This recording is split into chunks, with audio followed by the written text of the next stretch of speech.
In this video, we're going to take what we learned in the last video and apply it to this application to make a service layer. Alright, so what do I mean by a service layer? Well, basically, what we have right here so far is a single tier application. And what I mean by that is pretty much all of the code we have, for example, our profile activity, all lives on one sort of architectural layer. And in this case, it's the UI layer, the user interface. As you see in the profile activity.java class, or file, we have a bunch of logic here, and quite a bit of it, in fact, but it all has to do with the user interface. All of this logic is simply gluing into Android and manipulating the user interface in some sort of way. We do things like change our state, we handle screen rotations, we show our contextual action bar, and we handle option button clicks, and all that UI stuff that ties into Android. And so our application right now is very flat, very one-dimensional, because we only have UI logic. However, there's another kind of class of logic that we might want to work with, and that is the logic of our business logic, the logic that actually does something. For example, changing our profile. See, right here, we see a bunch of code that handles the user interface for how the user is going to type data into the profile screen, but when we hit the save button, what happens? What logic gets executed to actually perform that operation? And that is what we typically would call domain logic or business logic. And what I'm going to do here is I really want to decouple that business logic from our user interface code. Because you see here, we already have a lot of code. And we, like I said before, all this code fits together because it lies within the same architectural layer. It lies with its all UI code. So it makes sense for this code to live together. But if we started adding business logic to this file, we can imagine it starting to balloon in size. And then we have a mixture of concerns. So we have our user interface code, then we have our business logic, then more user interface code, then our business logic. And then it becomes very difficult to change either the user interface code or the business logic separately without damaging or breaking some other piece of code. So, what do? Well, the standard practice in a object-oriented language, or actually really standard practice for anything, is to break our code up into more architectural layers. So the idea is that we have our user interface layer, and it stays here. It stays how it is, how we've written it. But the code that actually does things, does things like upload an image to a web server, the code that does things, the business logic, is going to be set to a different layer. It's going to be written in a different layer that'll be isolated from the user interface. So we'll have our own set of classes that deals with the actual doing of things that'll be separate from the user interface that handles showing things. And that's basically what I'm going to be referring to as our service layer. So our service layer is a collection of classes that performs our business logic that knows nothing about the user interface. So that's all well and good, and you might be asking, okay, so why don't I just start writing my service layer, start writing classes to do things? I mean, we already have some to-dos in our profile. For example, we haven't done anything with uploading our avatar. We haven't done anything to update our display name and email, so why don't I just start writing classes that does these things and be done with it? And furthermore, how does Otto tie into any of this? Well, the answer is Android presents a very unique challenge when working with activities. Activities, like I've been really liking to say throughout the series, are islands of functionality that are self-contained and contained the M, the V, and the C, the model, the view, and the controller, all in one class. And the way that Android is designed really to be worked with, or the way that the people originally designed Android to be worked with, requires basically mixing all your concerns into the single activity class. The problem with that is we've run into some challenges with how we can introduce a robust service layer. And this video is going to be all about writing the infrastructure code to handle a service layer that'll behave in the way that we want and will allow us to describe our service layer properly throughout the rest of the series. So we're going to be laying the groundwork in this video. So what kind of challenges are we going to be facing here? Well, the first challenge is going to be pretty obvious, or well, maybe not obvious, because we have to start talking a little bit about how Android deals with threads. Now, in an Android application, there's by default going to be one thread that you have to worry about, and that's the main thread, the UI thread. And on that thread is where all of the rendering, the changing text on your text fields, the getting the edit text out, basically everything you see right here gets ran on a single thread.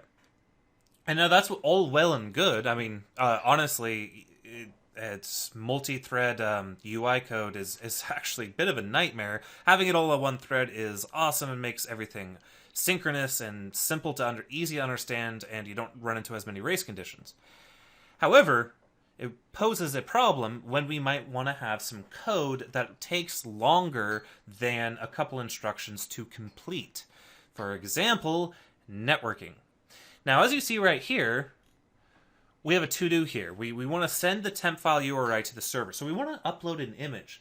Now, uploading an image isn't an operation that'll complete immediately. It's so as a result, what's going to happen here is we have two options. We can run the code that uploads the file to the server synchronously or asynchronously. If we run it synchronously, what do I mean by that? I mean that we perform the actual upload literally on the UI thread. In fact, Android will not stand for that. Android itself will throw an error and tell you that that is a bad idea. And the reason why it's a bad idea is because you don't know how long that operation is going to take. It might take 100 milliseconds, it might take 5 seconds, right? You don't know how long it's going to take to upload an image to some remote server somewhere, possibly in a different country that may or may not even be running at the moment. So what do you want to do? Well, you want to execute this request asynchronously. As in, not synchronously. Basically, you want to fire off a request on a different thread somewhere and say, send this image up to the server. And when you're done, or when you have an error, tell me about it. Notify me about it. That way, we don't block the main thread. Because blocking the main thread would, like I said, what is the main thread responsible for? Event handlers, rendering our activity, some animations. I mean, if you blocked that, if you waited for network requests to complete, your application is going to stutter. It's going to be completely 100% frozen until that network request comes back. So that's what the importance of asynchronous programming is. So that's awesome. So we'll go ahead and start doing asynchronous requests, and everything will be great. Well, except there's certain things with dealing with asynchronicity in Android that is annoying. There's a couple built-in tools to deal with this sort of thing, things like loaders or async tasks, but I found that using Otto makes for a far more consistent experience. And so I'm going to describe in this video and show you guys what I mean by how we can use Otto to basically handle this problem, the asynchronicity problem, as well as a few others. For example, what happens when the asynchronous call finishes? So, for example, what happens when we publish the synchronous call right here? We upload the image. What happens if that asynchronous call finishes? Well, you might say, well, it'll invoke some method on the activity to make the activity know that the asynchronous call is done. Problem with that is activities are fairly transient in Android. As we talked about in the three-parter mini-series about Android activity life cycles, activities can be paused, and they can be destroyed, they might not even exist yet, and so on and so on. So how do we deal with that? Well, we need a reference to this activity, but what if it gets destroyed and recreated? So we rotate the device, the profile activity gets destroyed and recreated. When the asynchronous call comes back, what object does it use to tell it that the avatar was uploaded? Does it use the old object? Well, that activity no longer exists because the activity was destroyed when the device was rotated. Does it use the new object? Well, it doesn't have a reference to that object because that new activity was instantiated while the asynchronous call was happening. So how does that work? So that's another really big problem with the way that that we work with the synchronous code in Android. The final issue that I resolve with using Otto for our service layer, to abstract our service layer, is with replacing implementations. So you guys might be familiar with the concept of interfaces, inversion of control, dependency injection, all that fun stuff. You might be saying, well, that's a solved problem. Well, yes, but let me go ahead and, for people who haven't heard of these concepts, describe what I mean. When we're testing, when we're going to be building this app, and also if you wanted to write automated unit testing, you would need to have a service layer, an actual service layer that does things, but you wouldn't want it to be the real service layer that actually does things. So what I mean is you want a fake service layer that basically returns dummy data, but doesn't actually connect to the internet. And so that way your tests can always run. You don't have to be connected to the internet. You don't even have to have a web server. In fact, you could develop the entire Android application without a single web server, and then base the web server on the API that you ended up wanting to use from the Android application. That's perfectly valid. In fact, I'm going to do most of this series, the rest of the series, without even touching the internet, just using a fake service layer that will allow us to test things really easily without having to deal with the existence of a web server. So how would we accomplish this? Well, you might say, okay, so we would create an interface. Like, let's say for our profile activity, we would have an iProfile service. Or, well, in Java speak, it would just be a profile service, because Java doesn't prefix interfaces with I, unfortunately. Or that's the, doesn't normally. Anyway, so you'd have an iProfile service, and it would be an interface, and it would have a method, for example, update avatar. Then you would have two classes. You would have a in-memory profile service and a real profile service. And there would be two classes that implemented the same interface, and then you would switch between them depending on if you wanted an in-memory implementation or if you wanted the real implementation. And that would be fine. Well, the problem with that is it requires additional infrastructure to put together, and I don't want to really deal with that additional infrastructure or bring in an IOC container or anything like that when we can accomplish the same thing with events. So I finally come back to how it is that we are going to be writing our service layer. Basically, what we're going to be doing is we are going to be having a auto event buzz. And for every single service invocation that we might have, like, for example, sending the temp file URI to server as new avatar, we're going to create two classes. One class is going to be the request class, and it's going to contain all the information that's needed to send this request to the server. Or to the service, rather, because it may be an in-memory implementation of the service or a production implementation of the service. Now, that request object, that request event, will contain all the parameters needed to fulfill that request. So in this case, it'll contain the temp file URI. In the case down here, it would contain the display name and the email. Then, the service layer will go off and do its own thing, on its own thread, whatever it needs to do.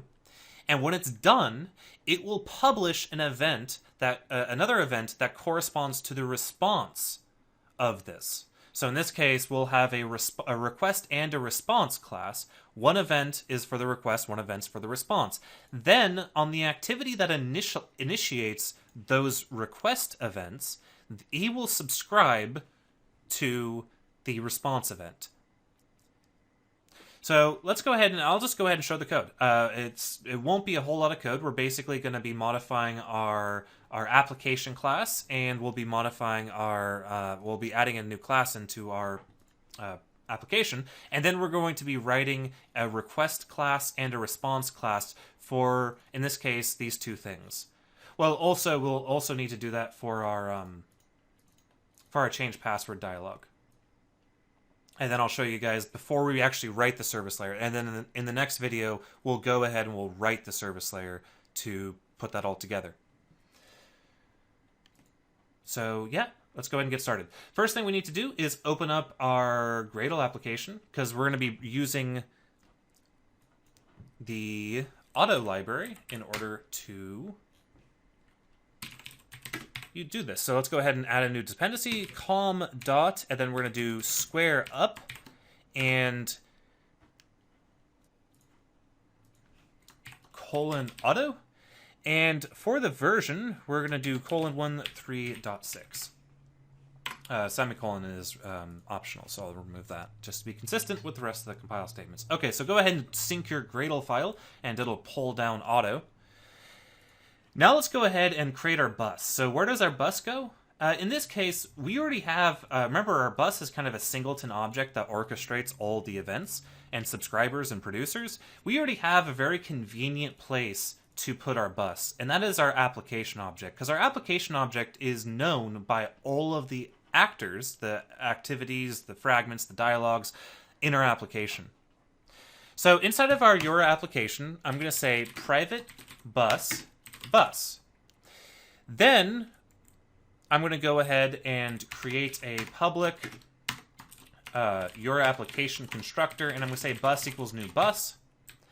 And then all the way at the bottom of the class, I'm going to say public bus get bus return bus. So that will allow us to acquire the bus and the entire application. So that'll be awesome.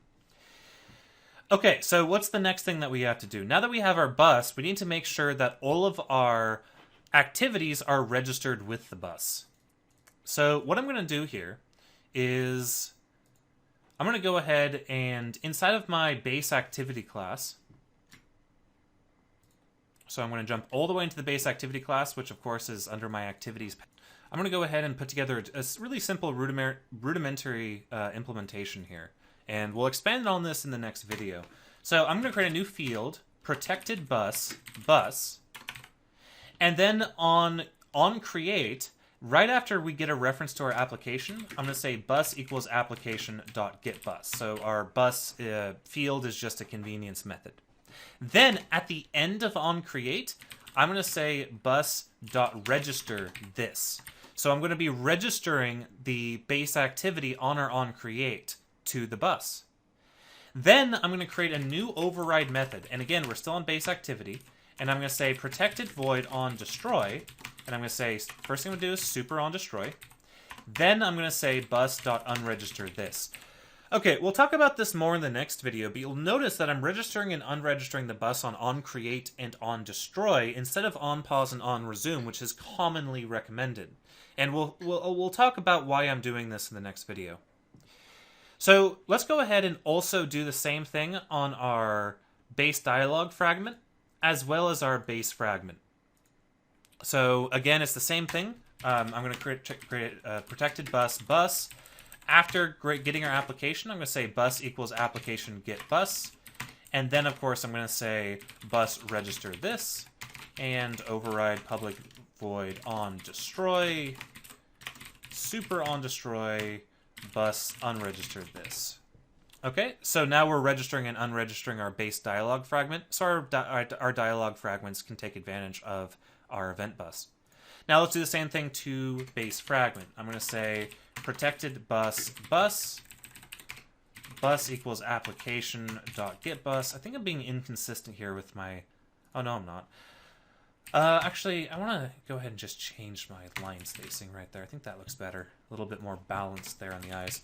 I just did something that's completely irrelevant to the functionality of the code, but I like the aesthetics of properly adding in new blank lines.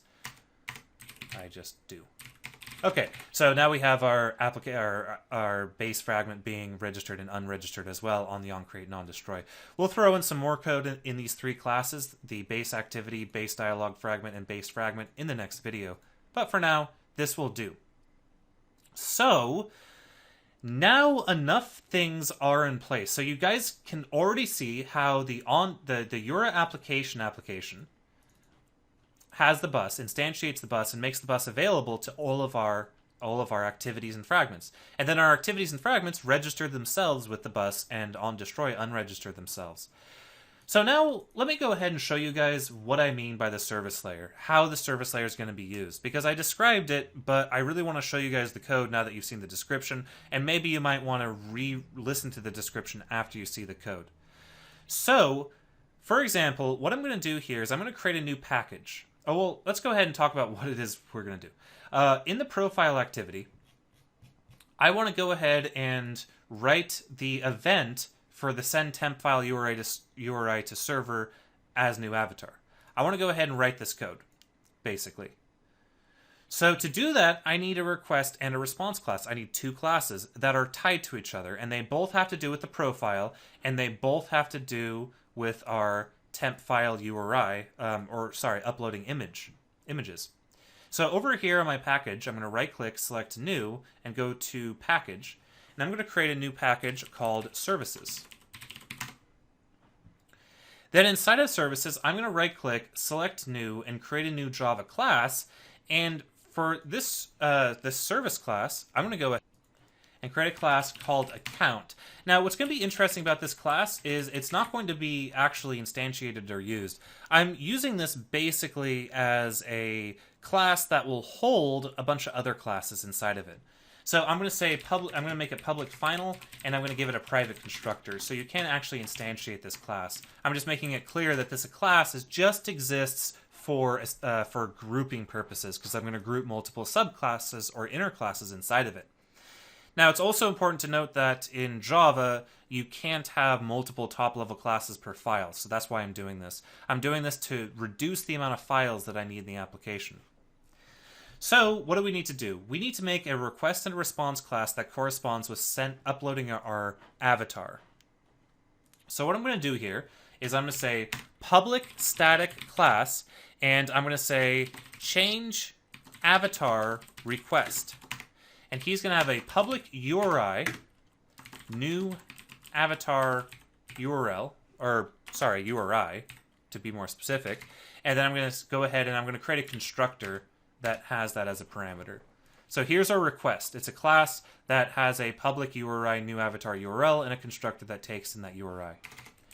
Then I'm going to do public static class, change avatar response. And all the change avatar response here is going to do it's not going to do anything in this particular case. We're going to handle the event where our avatar is changed from other means through another event. This change avatar response, however, will be used to determine if the request completed successfully or if there were any errors. So this is a service call. We have two classes. So stop thinking about things in terms of methods and start thinking about things in terms of events. So we have this event, which would correspond to the parameter list of a method, and then this event, which would correspond to the return of a method. So how would we use this? Well, basically go into profile activity, and on this to-do, what I'm going to do is I'm first going to show my progress frame, my avatar progress frame. So I'm going to say avatar progress frame.set visibility view visible. Then I'm going to say bus.post new account dot change avatar request, and then of course that decides to fail miserably, so we'll fix up the code there, and then we're going to pass in for our temp file URI, our output temp file URI.fromFile, and we'll do that. Then I'm going to remove these two lines of code. So what are we doing here? We're simply showing our avatar progress frame, our little spinny thing, our little progress bar, and then we're telling our service layer, go ahead and handle this event. So what happens when we're done? Well, I'm going to say subscribe public void on avatar updated account change avatar response, and in this case I'm going to say avatar progress frame dot set visibility view gone, and then I'll say to do handle errors. So this is how our application is going to interact with the service layer. So we're posting an event, we're telling, okay, service layer, go ahead and initialize your thread, do a network request, do whatever you want, calculate pi for all I care, go do something. Then when you're done, tell me about it. Now the awesome thing about this is, what if this activity was rotated, right? So it was destroyed and recreated. Well, guess what? It'll still work because this activity will... so activity A fires off the request. The request goes on a separate thread and let's say waits 5 seconds in order to return a response, so it hits the network. During those 5 seconds, the activity is just rotated, so it gets destroyed and unregistered with the bus, but then it gets immediately recreated and that new instance gets re-registered with the bus. Then, when the service layer is done doing whatever it needs to do, it'll post or publish this event. And when this event's going to be published, this new activity gets the information. So that's how we handle this thing. And it doesn't have to even be asynchronous. We could have a service layer that's completely synchronous, meaning when we handle this event, we immediately publish this event, and there's no additional threads. So this allows us with great flexibility with our service layer. Also, we don't have to worry about inversion of control or dependency injection or dealing with any containers, because we can change the implementation of our service layer simply by changing which classes handle this event. So again, don't expect this code to work. This code won't work yet. And the reason why it won't work is because we don't have any service classes that'll handle the account.changeAvatar request event. They're not going to handle it there because there's none that exist, meaning this event is never going to be published, which means the onAvatar updated method is never going to be called. We're going to fix that in the next video.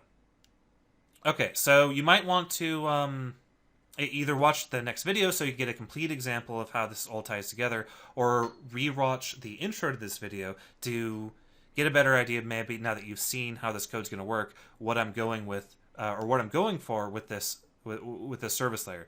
Again, I'm trying to keep the profile activity and all the rest of the activities only responsible for user interface logic.